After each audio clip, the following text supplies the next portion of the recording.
अवधूत चिंतन श्री गुरुदेव दत्त. श्री स्वामी समर्थ. तुम्हा सर्वांचं आपल्या चॅनल मध्ये खूप खूप मनापासून स्वागत. वैशाख महिन्यातील तृतीयेला आपण अक्षय्य तृतीया म्हणून साजरी करत असतो. हा दिवस भगवान परशुरामांचा जन्मदिवस म्हणून सुद्धा साजरी करत असतो. भगवान परशुराम हे भगवान विष्णूंचाच एक अवतार आहे. अक्षय्य तृतीया हा दिवस माता लक्ष्मी आणि भगवान कुबेर यांची पूजा करण्याचा दिवस असतो. त्याच्याच बरोबर सगळ्यात महत्वाचं ती पितरांची सेवा करण्याचा अतिशय शुभ दिवस असतो. 3.5 मुहूर्तापैकी एक संपूर्ण मुहूर्त हा आहे. आता यंदाच्या अक्षय तृतीयेला अशा काही लाभदायक वस्तू तुम्ही खरेदी करू शकता. आणि खरं तर अक्षय ज्याला कधी क्षय नाही, जे कधी संपणार नाही, ह्या दिवशी केलेलं कार्य, ह्या दिवशी केलेली खरेदी, ह्या दिवशी केलेलं दान, जे अक्षय काळ तुमच्या सोबत राहील, ज्याला कधी क्षय नाही, जे कधी संपणार नाही. आजच्या व्हिडिओमध्ये आपण त्याच्या संदर्भातली माहिती घेणार आहोत की अक्षय तृतीयेला आपण काय अशा महत्वाच्या वस्तू आहेत ज्या तुम्ही तुमच्या वास्तूत आणायला खूप जास्त महत्व आहे. आता अक्षय तृतीया म्हटलं तर लोक घर, गाडी, सोनं, नाणं ह्या सगळ्या गोष्टी खरेदी करत असतात. ज्यांच्याकडे आहे त्यांनी आवर्जून खरेदी करावं. कारण ह्या दिवशी केलेलं दान ज्या पद्धतीने क्षय जात नाही, तर ह्या दिवशी केलेली खरेदी केलेली वस्तू सुद्धा कधी क्षय जात नाही. ती नेहमीच तुमच्या सोबत असते. आता सर्वप्रथम आपण बघूया काय खरेदी करायची आहे. आता अक्षय तृतीया, तर तृतीया तिथी ही 19 तारखेला दुपारी 3:39 पर्यंत आहे. म्हणजे उदय तिथीनुसार तृतीया तिथी ही 19 तारखेलाच आहे. आणि आपल्या सगळ्यांना 19 एप्रिल 2024 ला वार रविवारी ह्या दिवशी अक्षय तृतीया साजरी करायची आहे. पितरांसाठी अतिशय महत्वाचा दिवस. म्हणजे खूप आपल्याला सेवा करायची आहे. माता लक्ष्मी, भगवान विष्णू आणि कुबेरांची पण आणि पितरांची सुद्धा सेवा करायची आहे. आता कुठल्या वस्तू आहे ज्या तुम्ही खरेदी करू शकता. आता सोन्याचे भाव बघायला गेलं तर भरपूर आहे. पण हो, गुंजभर ही सोनं जर तुमची परिस्थिती असेल तर नक्कीच तुम्ही ह्या दिवशी सोने खरेदी करू शकता. मला एक सांगायचंय, कोणी काय खरेदी करतं, कोण काय खरेदी करतं, माझ्या मनाला काय आनंद मिळतो. परमेश्वर हा फक्त भक्तीचा भुकेला आहे. देवघरात एवढे यंत्र आणि त्या यंत्राला जर तुम्ही बघत नसाल तर काहीच अर्थ नाही आहे. मी तुम्हाला सांगते, हे घ्या, तुम्ही करणार आहे का, तुमच्याकडनं होणार आहे का, आधीच सांगते. ह्या जर गोष्टी तुमच्याकडे होणार असेल तरच तुम्ही ह्या वस्तू खरेदी करा, नाही तर काहीच खरेदी करायची गरज नाही. ज्या महत्वाच्या वस्तू आहेत ज्या तुम्हाला अक्षय तृतीयेला खरेदी केल्याच पाहिजे, ज्याने आपल्याला आनंद मिळेल आणि ज्याचा खरंच मान आहे. सगळ्यात आधी तर अक्षय तृतीयेला माठ खरेदी करता. वैशाख महिना सुरू होतं, अंगाची लाही होते आणि आधीच्या काळात एक होतं की अक्षय तृतीयेला माठ भरून ठेवला जायचा. आणि आजकाल असं आहे की होळीने होतं लगेच आपण माठ भरून ठेवतो, कारण अर्थात तेवढं उन्हाळा आहे, आजकालचं वातावरण फार वेगळं आहे. पण वैशाख महिन्यात माठ खरेदी केला जातो. आणि करा आणि केळी, ज्या पद्धतीने आपण पितरांच्या सेवेला करा आणि केळीची खरेदी केली जाते, ते दान करायचं असतं. करा केळी खरेदी करून ते दान करायचे असते. किंवा तुम्ही तुमच्या पितरांच्या नावाने करा आणि केळी आपण नेहमी दान करत असतो. किंवा एखादीला तुम्ही माठही दान करू शकता. गावाकडे किंबहुना शहरामध्ये सुद्धा पानपोई आहे. मोठे असे ज्याला आपण रांजण म्हणतो, गावाकडे हा शब्द आहे. रांजण भरून ठेवलेले असतात, माठ भरून ठेवलेले असतात की येणारे जाणारे, ज्याला आपण पानपोई म्हणतो, येणारे जाणारे सगळे त्याच्यात पाणी पिता आणि त्यांना पण जरा बरं वाटतं. तर ह्या माठाला खरं तर ह्या दिवशी खूप महत्व आहे.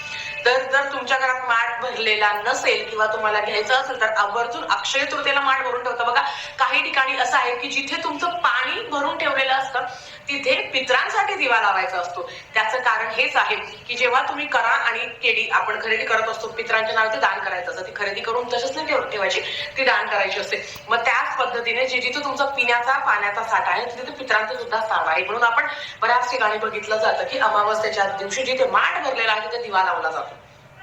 आता तुमच्या घरात माठ असेल तर नव्याने खरेदी करायची गरज नाही. पण हो, करा केळीची नंतर मी माहिती इन डिटेल सांगेल, कारण आपल्याला सेवाही तेवढंच करायचं आहे आणि चांगलं कर्मही तेवढेच करायचे आहे.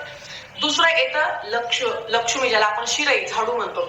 होय, अक्षय तृतीयेला लक्ष्मी स्वरूप जी झाडू आहे किंवा जी शिरई आहे ती तुम्ही खरेदी करू शकता. आणि भगवान विष्णू, माता लक्ष्मी आणि कुबेरांच्या पूजेबरोबर तुम्ही त्याची सुद्धा पूजा करू शकता. दुसरं येतं महत्वाचं ते मीठ. आता मार्गशीर्षच्या गुरुवारच्या कहाणीमध्ये मिठाचं महत्व आहे. मीठ मीठ मीठ हे लक्ष्मीकारक आहे, पांढरं शुभ्र आहे ते लक्ष्मीकारक आहे. आणि खरं तर अन्नाची चव कितीही शाही जेवण असलं तुमच्या घरात, पण जोपर्यंत त्याच्यात मीठ येत नाही तोपर्यंत अन्नाला चव राहत नाही. म्हणून मीठ आहे. आणि लक्ष्मी पूजनाला सुद्धा मिठाचा मान असतो. मीठ खरेदी करून त्याची पूजा केली जाते. नक्कीच अक्षय तृतीयेला कुठलं पण तुम्ही जे ब्रँडचं असाल ते मीठ घ्यायचं आणि त्याची तुम्हाला पूजा करायची आहे. जे तुमच्या घरात असेल ते, किंवा नवीन आणलं एखादी पुडी त्याची पूजा केली तरी चालते. तिसरं येतं ते महत्वाचं पिवळी मोहरी. होय, पिवळी मोहरी सुद्धा महत्वाची आहे. दर अमावस्येला आपण कालभैरव अष्टकांचं पठण करत असतो पिवळी मोहरी हातात घेऊन. तर ती पिवळी मोहरी तांत्रिक म्हणजे आपल्याला काही वाईट नाही करायचं आहे. आपल्या घरात जेव्हा आपण सेवा करत असतो तेव्हा त्या पिवळ्या मोहरीचा वापर केला पाहिजे. म्हणून ती पिवळी मोहरीला खूप जास्त महत्व आहे. पिवळी मोहरी तुम्ही खरेदी करू शकता. बाकीचा तुम्हाला ज्या वस्तू खरेदी करायच्या आणि ह्या दिवशी दानही करायचं असतं. बऱ्याच ठिकाणी लहान मुलांसाठी एखादी कपडे घेतले जातात, किंवा जे कोणी गेला आहे, आता समजा कोणीतरी तुमच्या घरातलं गेला आहे, मी खरं सांगते, त्या एखादी सवाष्णी गेली असेल आणि आता आपण घास वगैरे पण देतो, तर त्या सवाष्णीच्या नावाने एक साडी घ्या आणि कुठल्याही गरीब स्त्रीला ती दान करा. एखादे तुमच्या घरातले एखादा व्यक्ती गेला असेल जो धोतर वगैरे घालायचे, पायजमा घालायचे, तो घ्या आणि तो दान करा. ह्या दिवशी दानाला खूप जास्त महत्व आहे.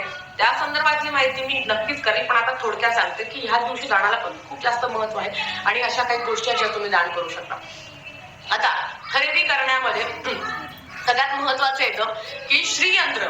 अक्षय तृतीया म्हटलं तर माता लक्ष्मीची मूर्ती, सोन्याची, पितळची, चांदी तुम्ही खरेदी करता, पण तुम्ही त्याच्यावर सेवा करणार आहे का? श्रीयंत्र सांगितलं, एवढं मोठं श्रीयंत्र आणून ठेवलं, सेवा करताय का? सेवा करणार असेल तरच ह्या गोष्टी घ्या, नाहीतर काहीच गोष्टी घेण्याची गरज नाही आहे. देवघरात यंत्रांनी भरून देवघर ठेवायचं नाही. त्याच्यावर सेवा करतो का? एखादीला जर देवांचे टाक करायचे असेल तर नक्कीच ह्या दिवशी तुम्ही टाक खरेदी करू शकता. एखादीला जर देवीची मूर्ती, आपल्या कुळदेवीची मूर्ती फोटो घ्यायचा असेल तर नक्कीच तुम्ही खरेदी करू शकता. एखादीला ग्रंथ घ्यायचा असेल की अक्षय काळ तो माझ्यासोबत राहिला, अक्षय सेवा माझ्याकडनं घडेल, नक्कीच तुमच्याकडे जो ग्रंथ नाही आहे आणि ज्याचं तुम्हाला पठण करायचं आहे त्या गोष्टी तुम्ही ह्या दिवशी खरेदी करू शकता. आता एक सांगते, कुबेराची मूर्ती देवघरात ठेवत नाही. तुम्ही कुबेर यंत्र खरेदी करू शकता जर तुमची इच्छा असेल तर. कुबेर यंत्र घरात ठेवून धूळ लागण्यात अर्थ नाही. तुम्ही सेवा करणार आहे का? कारण ह्या दिवशी माता लक्ष्मीला आकर्षित, माता लक्ष्मीला प्रिय अशा वस्तू आपण खरेदी करत असतो. त्याच्यामध्ये श्रीयंत्र आहे, माता लक्ष्मीची मूर्ती आहे, फोटो आहे, गजंत लक्ष्मी आहे, पण उगाचच देवघरात गर्दी करण्यात अर्थ नाही. मैत्रिणींनो, देव हा फक्त आणि फक्त भक्तीचा भुकेला आहे. तुम्ही एवढं आणलं तर लगेच देव तुम्हाला पावणार नाही आहे. जोपर्यंत आपली श्रद्धा, विश्वास वाढत नाही आणि आपले कर्माचा भोग आपला कमी होत नाही तोपर्यंत साक्षात परमेश्वरही आपल्याला मदत करत नाही. कारण तुम्ही आणि तुमच्या कर्मामध्ये देव कधीही आडवा येत नाही. मंत्र, यंत्र सगळे ठेवून लगेच देव पावणार आहे, पैशाचा पाऊस पडणार आहे असं अजिबात नाही. आधीच सांगते, तुमच्याकडे श्रीयंत्र नसेल आवर्जून खरेदी करा. पण तुम्ही सेवा करणार आहे का? दुर्गाष्टमीला, पौर्णिमेला तुम्ही सेवा करता का? होणार आहे का? आपल्या मनाला हा प्रश्न विचारा की बाई तुझ्याकडनं होणार आहे का? उत्तर आलं हो तर बिंदास घ्या, काहीच हरकत नाही. त्याच्याच बरोबर काही महत्वाचे आहे. आता तुम्ही ह्या दिवशी धान्य सुद्धा भरून ठेवू शकता. गहू, तांदूळ, बाजरी काय असेल आपण वर्षाचा साठा करतो ते सुद्धा करू शकता. कारण हे केल्याने अक्षय काळ ते धनधान्य आपल्याकडे राहील, त्याची कधीही कमतरता भासणार नाही. या दिवशी थोडं तरी अन्नधान्य घ्यावं, या दिवशी साखर तरी खरेदी करावी, या दिवशी तांदूळ तरी खरेदी करावे.